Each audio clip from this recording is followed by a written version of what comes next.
Bismillahirrahmanirrahim. Assalamualaikum warahmatullahi wabarakatuh. Selamat siang Bapak, Ibu, serta rekan-rekan pembelajar di seluruh tanah air. Dalam video kali ini, saya akan menampilkan salah satu aktivitas pembelajaran pada saat melaksanakan praktik atau PPL di sekolah. Dalam kesempatan ini, saya akan berbagi tentang pembelajaran TARL yang merupakan salah satu pendekatan dalam pembelajaran untuk mengakomodasi perbedaan serta karakteristik peserta didik yang berbeda-beda. Seperti yang kita tahu bahwa paradigma baru dalam pendidikan saat ini menekankan bahwa pembelajaran haruslah mempertimbangkan karakteristik siswa seperti motivasi mereka, gaya belajar, serta tingkat kemampuan mereka. Maka dengan pendekatan TARL ini kita berharap sedikit banyak dapat mengakomodasi kebutuhan peserta didik tersebut. Nah, dalam praktik pembelajaran kali ini saya menerapkan pendekatan TARL dengan mengombinasikan time token errands sebagai salah satu strategi pembelajaran kolaboratif.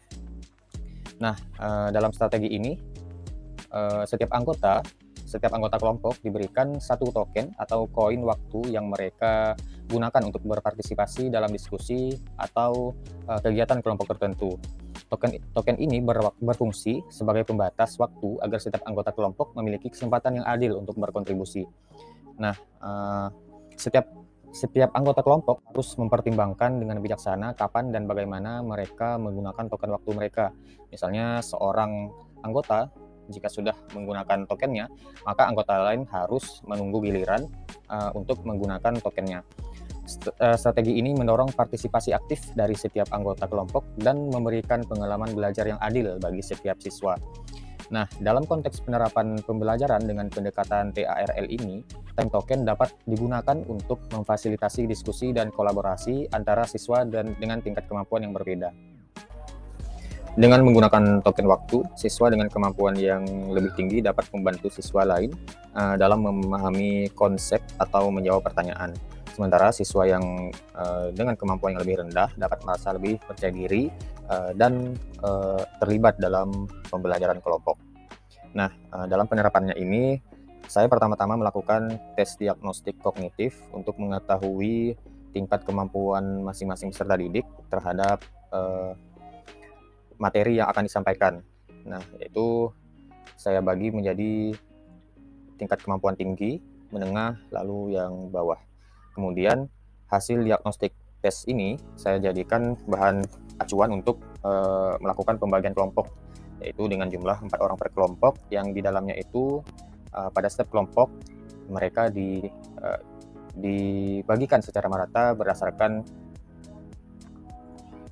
level masing-masing. Maka nantinya dalam satu kelompok itu akan ada siswa yang memiliki kemampuan yang tinggi dan dicampur dengan kemampuan yang menengah ataupun yang lebih rendah. Time token earn ini saya terapkan dalam aktivitas permainan di mana permainan tersebut melibatkan materi yang telah dipelajari agar mereka dapat memperkuat pemahaman mereka tentang materi yang sedang dipelajari tersebut. Nah, masing-masing siswa sebanyak 4 orang itu masing-masing anggotanya akan memiliki satu token atau tiket kesempatan untuk menjawab soal atau pertanyaan yang dibacakan. Nah, token tersebut berfungsi sebagai kesempatan menjawab dan apabila jawaban mereka benar, maka akan mendapatkan satu poin. Nah, jawaban yang benar itu dihitung sebagai poin dan yang salah tokennya akan dinyatakan hangus, lalu kelompok lain akan merebut jawaban. Nah, siswa yang telah menggunakan tokennya itu dinyatakan sudah selesai atau sudah menyelesaikan kewajibannya, namun tetap dapat membantu teman sekelompoknya untuk menjawab. Nah, sebelum saya menampilkan videonya, saya akan terlebih dahulu menampilkan hasil, yaitu ketika pembelajaran sebelum menerapkan TTA dan sesudah menerapkan TTA. Nah, yang pertama adalah sebelum diterapkannya time token ini, peserta didik yang kurang menonjol di kelas sering menghindar ketika diberi pertanyaan. Sebaliknya, peserta didik yang memiliki kemampuan yang lebih tinggi, mereka cenderung untuk mendominasi kelas, untuk menjawab pertanyaan, memberikan komentar, dan sebagainya. Sehingga akhirnya peserta yang kurang atau peserta yang memiliki kemampuan rendah itu menjadi tidak termotivasi dan selalu merasa malu untuk berpartisipasi dalam aktivitas kelasnya. Nah, namun setelah diterapkannya TTA, secara tidak sadar setiap peserta didik ini mereka sebenarnya sedang dipaksa untuk berpartisipasi. Nah, mereka juga akhirnya mendapatkan kesempatan partisipasi yang sangat adil karena peserta didik yang biasanya dominan secara tidak langsung mereka membatasi diri mereka untuk untuk mendominasi, dan akhirnya mereka memberikan kesempatan kepada siswa lain untuk berpartisipasi. Lalu yang kedua adalah ketika diberikan tugas berpasangan, peserta didik cenderung bekerja secara individu dan merasa terganggu ketika temannya meminta bantuan. Nah, itu sering saya temukan di beberapa kali pertemuan ketika mereka diberi aktivitas, baik itu berpasangan maupun kerja kelompok yang melibatkan anggotanya berjumlah 4 orang. Nah, biasanya yang cenderung bekerja adalah temannya, anggota yang memiliki kemampuan yang lebih tinggi, sementara teman lainnya hanya santai saja dan tidak memberikan kontribusi. Nah, setelah diterapkan TTA ini, terutama dalam aktivitas permainan, mereka berorientasi pada poin pada saat permainan itu. Maka agar mendapatkan poin, maka peserta didik yang high level tersebut akan terdorong untuk mengajari temannya untuk menjawab. Lalu yang terakhir adalah aktivitas membaca atau mengulang untuk meningkatkan pemahaman mereka terhadap materi. Nah, biasanya kalau diberikan tugas seperti itu, mereka cenderung akan merasa bosan. Namun ketika melalui aktivitas permainan dan melibatkan time token ini, mereka secara tidak sadar melakukan aktivitas menjawab, mendengar, dan menerima umpan balik dari guru secara berulang. Nah, dengan hal tersebut, peserta didik sebenarnya sedang drilling secara tidak sadar terkait materi yang sedang dipelajarinya. Nah, berikut adalah cuplikan aktivitas mengajar yang telah saya laksanakan.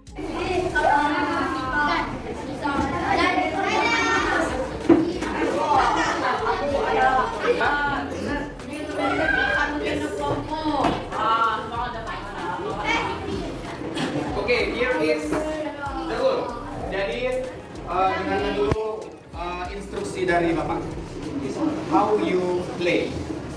So there is 6 stars. Jadi misi kalian adalah untuk mengumpulkan sebanyak-banyaknya bintang, berarti maksimal 6. Sekalian adalah perebutan siapa yang cepat dan tepat untuk menjawab soal yang ada di dalam part yang setelah kalian terima. Nah, bintang ini Bapak akan bagikan masing-masing anggota. Jadi kalian berempat ya. So you have 4. Jadi ini ada 6 bintang. Dalam game itu ada istilahnya darah atau nyawa. You have 4 life. Kamu masing-masing memilih yang punya. Itu misalnya ada, ini contohnya ya, ada angka 35. So, tugasnya adalah untuk menuliskan dan menyebutkan dengan nyaring kalimat penyebutan waktu itu. So, for example, this is my, ini kartu Bapak. Kartu yang Bapak miliki. I have to write, so it's 7:35. After I write this, I will read it aloud. Bapak akan membacanya dengan nyaring. It's 7:35. Nah, Bapak akan menentukan, kita bersama-sama akan menentukan apakah jawaban itu salah atau benar. Oke?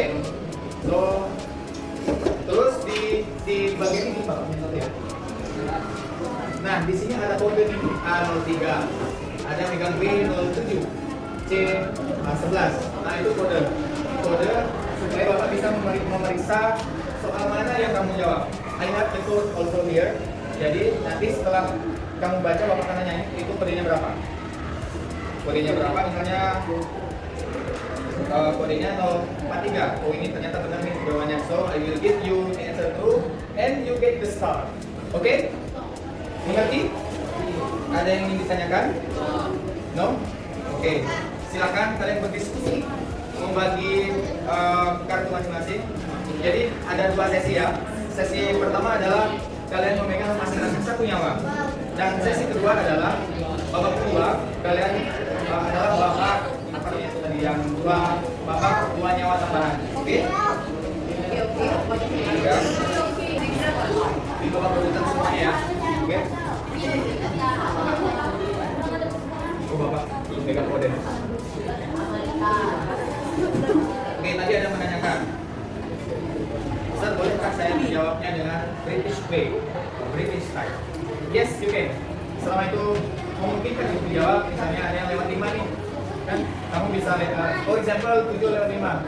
You can say it in American, 705, or you can answer it in British. So it's 557. Okay? Mendengar.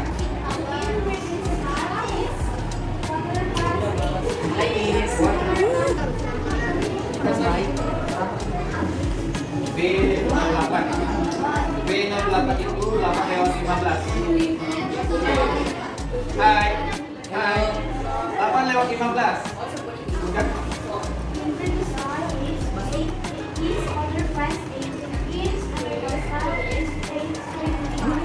Oke.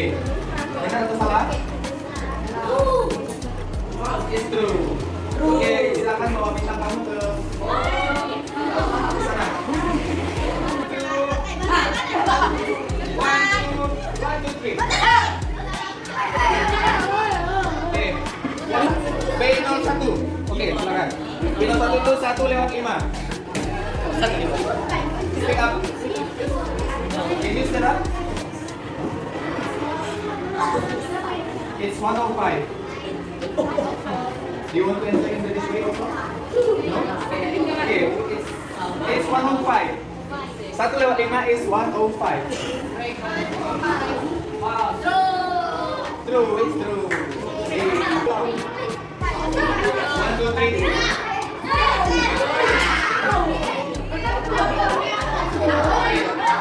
Siapa yang akan menjawab sekarang?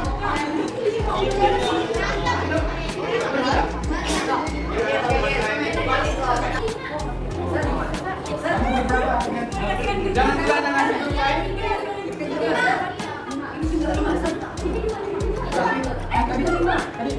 tiga. Oh, 8.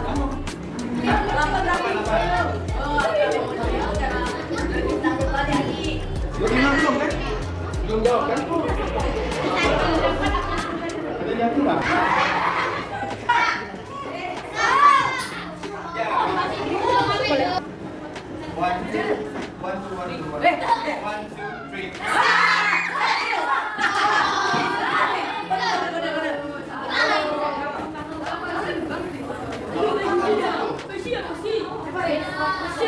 Bahasa Indonesia dulu jamnya? Jam berapa?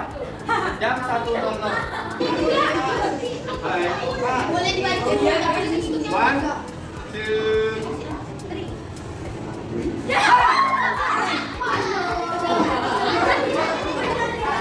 Maju perwakilannya sini. Kedua lah. Tunggu.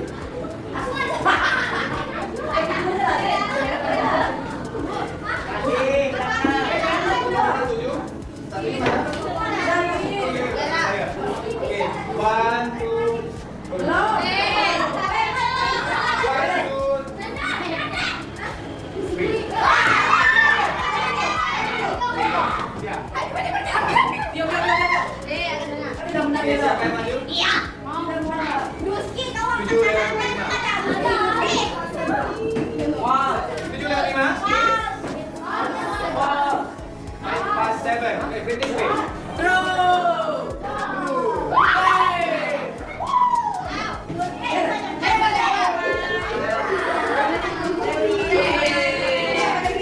Kelompok 7. Kelompok 7 mana?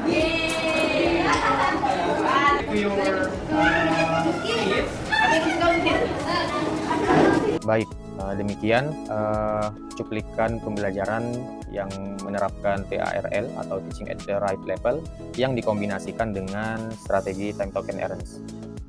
Semoga informasi ini akan bermanfaat bagi rekan-rekan dalam meningkatkan pembelajaran di kelas masing-masing. Dan saya akhiri dengan mengucapkan terima kasih atas perhatiannya. Assalamualaikum warahmatullahi wabarakatuh.